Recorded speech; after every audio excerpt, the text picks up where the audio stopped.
સુરત શહેરના પુના કુંભારિયા રોડ પર morning walk પર નીકળેલી મહિલાનું કારની અડફેટે મોત નીપજ્યું છે। પતિએ પોલીસમાં અજાણ્યા કાર ચાલકે અડફેટે લીધું હોવાનું જણાવ્યું હતું કે શાલિનીના પિયરવાળાએ આક્ષેપ કરતા જણાવ્યું છે કે શાલિનીના નામે 15 લાખનો વીમો છે, જેને પકાવવા માટે પતિ અને નણંદ દ્વારા હત્યા કરવામાં આવી છે। પુના કુંભારિયા રોડ પર આવેલી રઘુબીર સ્ટેડિયમ નજીકના સર્વિસ રોડ પર ફોટોમાં દેખાતી 21 વર્ષીય શાલિનીનું અકસ્માત થતાં સારવાર અર્થે ખસેડવામાં આવી હતી। फरज पर हाजर तबीबों द्वारा शालिनी ने मृत जाहिर करी थी। शालिनीना परिवार द्वारा मामले गंभीर आक्षेप करवामां आवी रह्या छे कि शालिनीनी हत्या करवामां आवी छे अने अकस्मातमां खपावવાનો प्रयास पति करी रह्यो छे। पतिनुं पोलीसनुं कहेवुं छे कि अजाण्या वाहननी टक्करने कारणे अकस्मात थयो छे, परंतु शालिनीना परिवाરના सभ्यो हत्यानो आरोप लगावी रह्या छे। शालिनीना नामे लाखों रूपियानो वीमो, पति अनुजनी एक बहन छे जेनुं नाम नीरू उर्फे पूजा अने भाभीना नामे 15 लाखनो ओनर वीमो छे, જ્યારે ડિસેમ્બરમાં લીધેલી ટ્રકનો વીમો 30 લાખ રૂપિયાની કરવામાં આવ્યો છે। પોલિસી ક્લેમ કરવા માટે ભાઈ બહેને કાવતરું રચી અને હત્યા કરી નાખી છે, જેમાં શાલિનીના સસરા સોહનસિંહ પણ આ કાવતરામાં શામેલ હોવાનું શાલિનીના પરિવારના સભ્યો જણાવી રહ્યા છે। मारने की धमकी देते मैं उनके पास नहीं जाऊंगी, बेटी को भेज दिया है। ये किसी लड़की से बात भी करता था, कहता था मैं तुझको किसी कीमत पर नहीं रखूंगा, मैं अब दूसरी शादी करूंगा। माँ ने कहा बे माँ मुझे बुला लो, जब तक लेने को आ रहे थे तब तक बेटी की हत्या कर दी। मेरी बेटी को इतना मारते थे, उसकी नंद उसकी पति मेरी बेटी को बेहोश कर देते।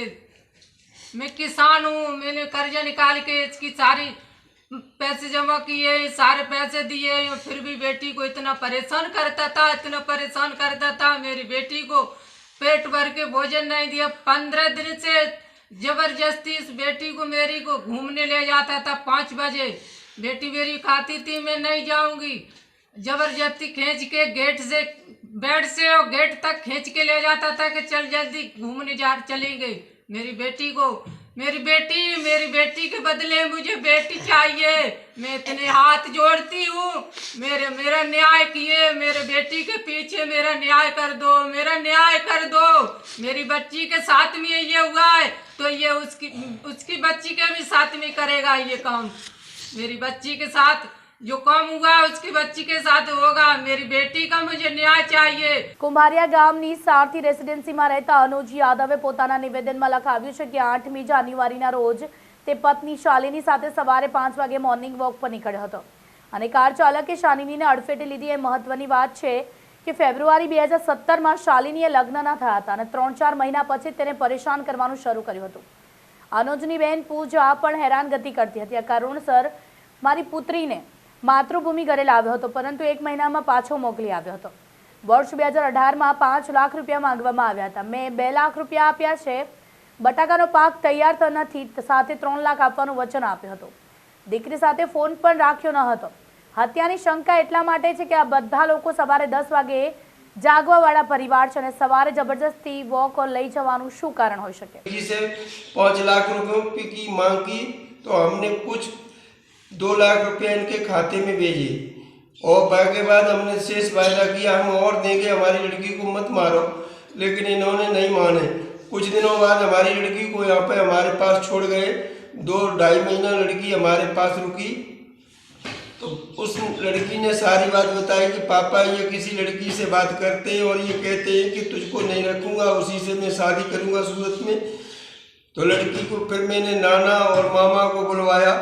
उन्होंने ये कहा कि मतलब इनको समझाया बुझाया अपने घर पर सब लोगों को, तो उन्होंने कहा कि अब नहीं ऐसी कोई बात नहीं, हम लड़की को भेजेंगे। लड़की को वहाँ भेजा तो उनके कहने पर के बाद फिर भी इन्होंने लड़की के साथ वही बदतमीजी की। ये इनकी लड़की पूजा को बहुत मारती थी, पीटती थी और जब ये अपने फ़ोन से कभी बात नहीं कराते थे, हमारे लड़की के पास फ़ोन भी नहीं था और उसमें कॉल रिकॉर्डिंग रखते थे। जब हमारी लड़की की कभी सुबह शाम कभी बात कराते थे 10-15 दिन में, तो मतलब खड़े हो जाते थे कि कोई एक शब्द नहीं बोलेगी, अपने माँ को कोई बात नहीं बताएगी किसी तरह की। डंडा को और इनके पिताजी तो रिवॉल्वर लेके खड़े हो जाते थे, अगर तूने अपनी माँ को कुछ बताया तो तुझको मार देंगे। तो लड़की के पास अपनी रिकॉर्डिंग रखते थे फ़ोन में और अपने ही फ़ोन से बात कराते थे। और उसका अभी आगे लड़की 2 महीना पहले हमारे घर पे आई थी। 2 महीना पहले घर पे आई तब लड़की ने बताई थी कि माँ हमें मुझे ये मार सकते हैं, पापा हमको ये शक है कि इन्होंने हमारे नाम बीमा करा रखा है, हमको ये बिल्कुल शक है कि हमको ये मार देंगे। અનુજના પિતાનું અસલી નામ છે સોનસિંહ મોહબ્બતસિંહ યાદવ, જ્યારે સુરતમાં આવ્યા બાદ સોનસિંહ જનકસિંહ યાદવ કરી નાખવામાં આવ્યું છે। ગામની પ્રોપર્ટીમાં સોનસિંહ મોહબ્બત લક ચાલી રહ્યું છે અને સુરતમાં આવ્યા બાદ બની ગયો સોનસિંહ જનકસિંહ, મતલબ કંઈક તો ગડબડ છે। સોનસિંહ નામના 70 લાખની વીમા પોલિસી છે, જેમાં નોર્મલ ડેથમાં 70 લાખ બનશે અને એક્સિડન્ટ ડેથમાં 1.5 કરોડનો વીમા પોલિસી લીધી અને પોતે જીવિત હોવા છતાં ગામમાં રહેલા સરપંચને કીધું કે મારી ડેથ સર્ટી બનાવી આપજો, એવા આક્ષેપ પણ કરવામાં આવી રહ્યા છે। પૂના પોલીસે પતિ અનુજની ફરિયાદ પરથી અજાણ્યા વાહન ચાલક વિરુદ્ધ ગુનો નોંધવામાં આવ્યો છે, પરંતુ 8મીના રોજ બનેલી આ ઘટનામાં પૂના પોલીસની તપાસ સામે શંકાની સોય પણ ઊભી થઈ રહી છે, કારણ કે પોલીસ પાસે કોઈ કડી હાથ લાગી નથી। શાલિનીનું મોત પણ અકસ્માત છે કે પછી વીમા પોલિસી ક્લેમ કરવા માટે કરવામાં આવી રહી છે હત્યા, તે જોવું રહ્યું। કેમેરામેન અક્ષય વાતેર સાથે અરવિંદ રાઠોડ, ABC ન્યૂઝ ગુજરાત, સુરત।